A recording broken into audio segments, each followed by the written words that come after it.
ஓம் சாந்தி 6/11/2024 சாக்கார முரளி. இன்று சிவ பகவான் கூறுகிறார், இனிமையான குழந்தைகளே, பாபாவின் பார்வை எல்லைக்குட்பட்ட மற்றும் எல்லைக்கப்பாற்பட்டதை கடந்து செல்கிறது. நீங்கள் கூட எல்லைக்குட்பட்ட மற்றும் எல்லைக்கப்பாற்பட்டதில் இருந்து கடந்து செல்ல வேண்டும். இந்த இடத்துல பாபா எல்லைக்குட்பட்டது அப்படின்னா சத்தியுகத்தை சொல்றார், எல்லைக்கு அப்பாற்பட்டது அப்படின்னா கலியுகத்தை சொல்றார். சத்தியுகத்துல மனிதர்களுடைய எண்ணிக்கை குறைவாக இருக்கும், ஆகையால எல்லைக்குட்பட்டது அப்படின்றார். கலியுகத்துல மனிதர்களுடைய எண்ணிக்கை எல்லைக்கு அப்பாற்பட்டதாக இருக்கு, ஆகையால கலியுகம் எல்லைக்கு அப்பாற்பட்டது அப்படின்றார். கேள்வி: உயர்ந்ததிலும் உயர்ந்த ஞான ரத்தினங்களின் தாரணை எந்த குழந்தைகளுக்கு நன்றாக ஆகிறது? பதில்: யாருடைய புத்தியோகம் ஒரு தந்தையுடன் இருக்கிறதோ, தூய்மையாக ஆகிறார்களோ, அவர்களுக்கு இந்த ரத்தினங்களின் தாரணை நன்றாக ஆகும். இந்த ஞானத்திற்கு சுத்தமான பாத்திரம் வேண்டும். தலைகீழான தவறான எண்ணங்கள் முடிந்து போய்விட வேண்டும். தந்தையுடன் யோகத்தை ஈடுபடுத்தி பாத்திரம் தங்கமாகிவிட வேண்டும். அப்போதுதான் ரத்தினங்கள் அதில் நிற்க முடியும். ஓம் சாந்தி. இனிமேலும் இனிமையான ஆன்மீக குழந்தைகளுக்கு ஆன்மீக தந்தை அமர்ந்து தினந்தோறும் புரிய வைக்கிறார். இந்த சிருஷ்டி சக்கரம் ஞானம், பக்தி மற்றும் வைராகியத்தினுடையதாக உருவாக்கப்பட்டிருக்கிறது என்பது குழந்தைகளுக்கு புரிய வைக்கப்பட்டிருக்கிறது. புத்தியில் இந்த ஞானம் இருக்க வேண்டும். குழந்தைகளாகிய நீங்கள் எல்லைக்குட்பட்ட மற்றும் எல்லைக்கப்பாற்பட்டதில் இருந்து கடந்து செல்ல வேண்டும். ஞானம், பக்தி, பிறகு இருப்பது வைராகியம். இந்த தலைப்பை பற்றியும் புரிய வைக்க வேண்டும். ஞானத்திற்கு பகல் என்று சொல்லப்படுகிறது. அப்பொழுது புது உலகமாக இருக்கும். அதில் இந்த பக்தி என்ற அஞ்ஞானம் இருக்காது. அது எல்லைக்குட்பட்ட உலகமாக இருக்கும். ஏனென்றால் அங்கு மிகவும் குறைவான எண்ணிக்கையில் இருப்பார்கள். பாதி காலத்திற்கு பிறகு பக்தி ஆரம்பமாகிறது. அங்கு சந்நியாச தர்மம் இருக்கவே இருக்காது. மேலிருந்து ஆத்மாக்கள் வந்து கொண்டே இருப்பார்கள். எனவே எல்லைக்குட்பட்டதிலிருந்து ஆரம்பமாகிறது, பிறகு எல்லைக்கப்பாற்பட்டதில் செல்கிறது. நாம் இப்போது சூரியன் சந்திரனுக்கு மேலே செல்கிறோம். அங்கு நம்முடைய சாந்தி தாமம் ஸ்வீட் ஹோம் இருக்கிறது. அப்படி பார்த்தால் சத்யுகம் கூட ஸ்வீட் ஹோம் தான். அங்கு அமைதியும் இருக்கிறது, பிறகு ராஜ்ய பாக்கியத்தின் சுகமும் இருக்கிறது. இரண்டுமே இருக்கிறது. வீடு சென்றீர்கள் என்றால் அங்கு அமைதி மட்டும்தான் இருக்கும். இப்பொழுது நீங்கள் சாந்தியையும் ஸ்தாபனை செய்து கொண்டிருக்கிறீர்கள், மேலும் சுகம் சாந்தியையும் ஸ்தாபனை செய்து கொண்டிருக்கிறீர்கள். மூலவத்தனத்திலோ சுகத்தின் விஷயம் இருக்காது. அரைக்கல்பம் உங்களுடைய ராஜ்யம் நடக்கிறது. அரைக்கல்பத்திற்கு பிறகு ராவண ராஜ்யம் வருகிறது. அசாந்தி 5 விகாரங்களின் காரணமாக தான் வருகிறது. குழந்தைகள் மிகவும் தொலைநோக்கு பார்வையுடையவராக ஆக வேண்டும். இதற்கு முன்பு உங்களுக்கு எதுவுமே தெரியாமல் இருந்தது. மனிதர்களாக இருந்தும் கூட நாடகத்தை பற்றி தெரியாமல் இருந்தீர்கள்.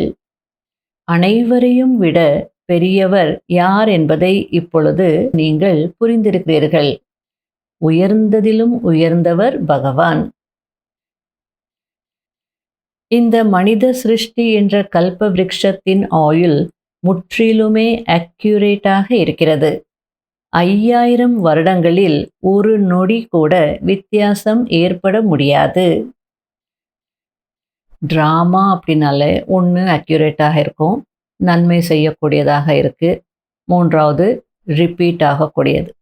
அப்போ அப்படியே ரிப்பீட் ஆகுது அப்படின்னால கொஞ்சம் கூட வித்தியாசம் ஏற்படாது இல்லையா? அதனால ஒரு நொடி கூட வித்தியாசம் ஏற்பட முடியாது அப்படின்றார்.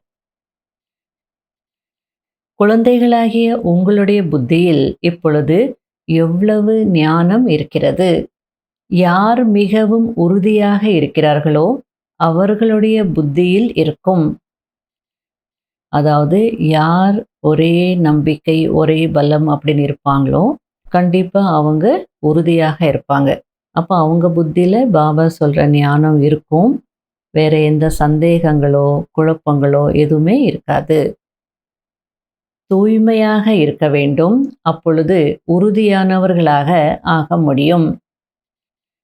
இந்த ஞானத்தை தாரணை செய்ய வேண்டுமென்றால் தங்க பாத்திரம் வேண்டும். பிறகு பாபாவிற்கு எல்லாம் எப்படி சகஜமாக இருக்கிறதோ அதுபோல் சகஜமாகிவிடும். பிறகு உங்களையும் மாஸ்டர் நாலெட்ஜ்ஃபுல் என்று சொல்வார்கள்.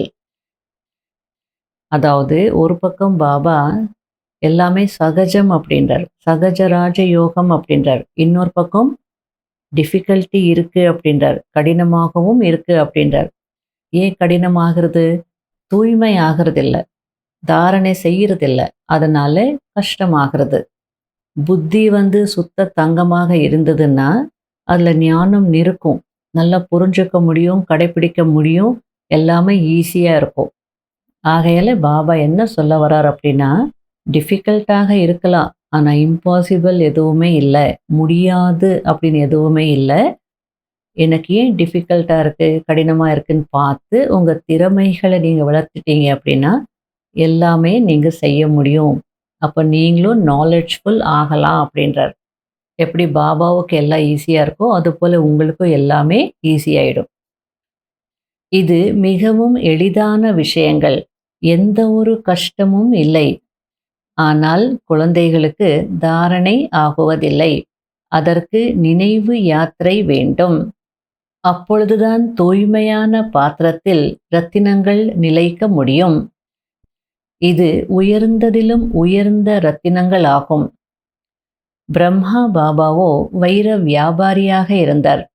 மிகவும் நல்ல நல்ல வைரங்கள், மாணிக்கங்கள் ஆகியவை வந்து கொண்டிருக்கும். அதை அவர் வெள்ளி டப்பாவில் பஞ்சு, வெல்வெட் ஆகியவை போட்டு நல்ல முறையில் வைத்திருப்பார். யாராவது பார்த்தார்கள் என்றால் இது ஃபர்ஸ்ட் கிளாஸாக இருக்கிறது என்று சொல்வார்கள். இதுவும் அதுபோல்தான். நல்ல பொருள் நல்ல பாத்திரத்தில் வைக்கப்படும் போது அழகாக இருக்கும். உங்களுடைய காதுகள் கேட்கிறது, அதில் தாரணை ஆகிறது. தூய்மையாக இருந்தீர்கள், புத்தியோகம் தந்தையிடம் இருந்தது என்றால் தாரணை நன்றாக ஆகும். இல்லையென்றால் எல்லாமே வெளியேறிவிடும். ஆத்மா எவ்வளவு சிறியதாக இருக்கிறது, அதில் எவ்வளவு ஞானம் நிரம்பி இருக்கிறது. ஏம் ஆப்ஜெக்டையோ தந்தை கூறிவிடுகிறார். முயற்சி செய்வது குழந்தைகளின் வேலை ஆகும். இச்சமயத்திலோ மரணம் எதிரிலேயே இருக்கிறதல்லவா? எனவே மிகவும் சக்தியுடையவர்கள்தான் பாஸ் ஆகுவார்கள். தந்தைதான் பவர்ஃபுல் என்பதை இப்பொழுது நீங்கள் புரிந்திருக்கிறீர்கள். தந்தை சர்வ சக்திவான் ஆவார். நமக்கு கற்றுக் கொடுத்து முழு உலகத்திற்கும் அதிபதியாக ஆக்கி விடுகிறார். மாயையின் புயல்கள் நிறைய வருகிறது, அனைத்தையும் சகித்து கொள்ள வேண்டி இருக்கிறது. தந்தையின் நினைவில் இருப்பதினால் புயல்கள் சென்றுவிடும். ஹாத்தம் தாய் கதையில் ஒரு விளையாட்டை பற்றி சொல்லப்பட்டிருக்கிறதல்லவா? அதாவது கூழாங்கல்லை வாயில் போட்டுக்கொண்டு விடுவார், அப்பொழுது மாயை சென்றுவிடும். கூழாங்கல்லை எடுத்து விடும் போது மாயை வந்துவிடும் என்று சொல்லப்பட்டிருக்கிறதல்லவா? தொட்டார் சினுங்கி இருக்கிறதல்லவா? கையில் தொட்டீர்கள் என்றால் சுருங்கிவிடும். மாயை மிகவுமே கூர்மையாக இருக்கிறது. அதனால மாயை தொட்டது அப்படின்னா குழந்தைகள் வாடி போயிடுறாங்க அப்படின்றார். உயர்ந்த படிப்பை படிக்க படிக்க இருந்த இடத்திலிருந்தே கீழே விழ வைத்து விடுகிறது. அதாவது உயர்ந்த படிப்பு தான், ஆனா கொஞ்சம் கவனமாக இல்லை அப்படின்னா அவ்வளோதான், இருக்கிற இடத்துலேருந்தே மாயா விழ வச்சிடுறது அப்படின்றார். எனவே தந்தை தங்களை சகோதர சகோதரர்கள் என்று உணருங்கள் என்று புரிய வைத்து கொண்டே இருக்கிறார். பிறகு எல்லை மற்றும் எல்லைக்கு அப்பாற்பட்டதை கடந்து சென்று விடுவீர்கள். ஷரீரமே இல்லை என்றால் பிறகு பார்வை எங்கே போகும்? அவ்வளவு உழைப்பு செய்ய வேண்டும். சும்மா கேட்டுவிட்டு காணாமல் போய்விடக் கூடாது. இந்த ஞானம் உங்களுக்கு இந்த சங்கம யுகத்தில்தான் கிடைக்கிறது. மேலும் கொடுக்கக்கூடியவர் தந்தை ஆவார். நல்லது. இனிமையிலும் இனிமையான காணாமல் போய் கண்டெடுக்கப்பட்ட செல்ல குழந்தைகளுக்கு மாத் பிதா பாப் தாதாவின் அன்பு நினைவுகள் மற்றும் காலை வணக்கம். ஆன்மீக குழந்தைகளுக்கு ஆன்மீக தந்தையின் நமஸ்காரம். கடைபிடிக்க வேண்டிய முக்கியமான சாராம்சம். முதல் பாயிண்ட், புத்தியில் ஞான ரத்தினங்களை தாரணை செய்து தானம் செய்ய வேண்டும். எல்லைக்குட்பட்ட மற்றும் எல்லைக்கு அப்பாற்பட்டதிலிருந்து கடந்து எப்படிப்பட்ட மனநிலையை உருவாக்க வேண்டும் என்றால், ஒருபோதும் தலைகீழான தவறான எண்ணங்கள் அல்லது விகார எண்ணங்கள் வரக்கூடாது. ஆத்மாக்களாகிய நாம் சகோதர சகோதரர்கள் என்ற இதே நினைவு இருக்க வேண்டும். இரண்டாவது பாயிண்ட், மாயையின் புயல்களிலிருந்து தப்பிப்பதற்கு வாயில் தந்தையின் நினைவு என்ற கூழாங்கல்லை போட்டுக்கொள்ள வேண்டும். அனைத்தையும் சகித்து கொள்ள வேண்டும். தொட்டார் சினுங்கி போல் ஆகக்கூடாது. மாயையிடம் தோல்வியடையக்கூடாது. வரதானம். சதா ஒருவரின் சிநேகத்தில் மூழ்கி இருந்து ஒரு பாபாவை துணையாக ஆக்கிக் கொள்ளக்கூடிய அனைத்து கவர்ச்சிகளிலிருந்தும் விடுபட்டவர் ஆகுங்கள். எந்த குழந்தைகள் ஒரு தந்தையின் சிநேகத்தில் மூழ்கி இருக்கிறார்களோ அவர்கள் அனைத்து பிராப்திகள் நிறைவேறவராகவும் திருப்தியாகவும் இருப்பார்கள். அவர்களை எந்த விதமான ஆதரவும் கவர்ந்து இழுக்க முடியாது.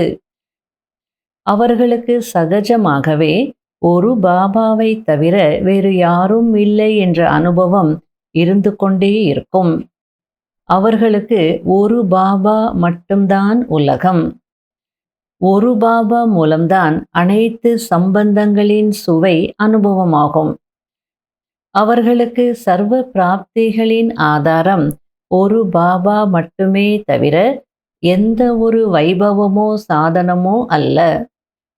எனவே அவர்கள் சகஜமாகவே கவர்ச்சியிலிருந்து விடுபட்டவர் ஆகிவிடுவார்கள். ஸ்லோகன். இயற்கையை தூய்மையாக்க வேண்டுமென்றால் முழுமையாக பற்றுதலில் இருந்து விடுபட்டவர் ஆகுங்கள். இன்றைய அவ்வியக்த சமிகை. சேவையில் இருந்து கொண்டே சில இடங்களில் விடுபட்டவராக, சில இடங்களில் அன்பானவராக ஆக வேண்டி இருக்கும். இதற்கு விசேஷமான கவனம் கொடுங்கள். ஒருவேளை அன்பாக சேவை செய்யவில்லை என்றாலும் அது சரியில்லை. மேலும் அன்பில் மாட்டிக்கொண்டு சேவை செய்வது அதுவும் சரியல்ல.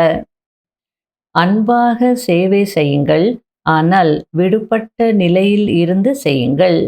அப்போது வெற்றி கிடைக்கும். ஒருவேளை உழைப்பின் கணக்குப்படி வெற்றி குறைவாக கிடைக்கிறது என்றால் அவசியம் விடுபட்டவர் மற்றும் அன்பானவர் ஆகும் பேலன்ஸில் குறை இருக்கிறது என்று அர்த்தம். ஓம் சாந்தி.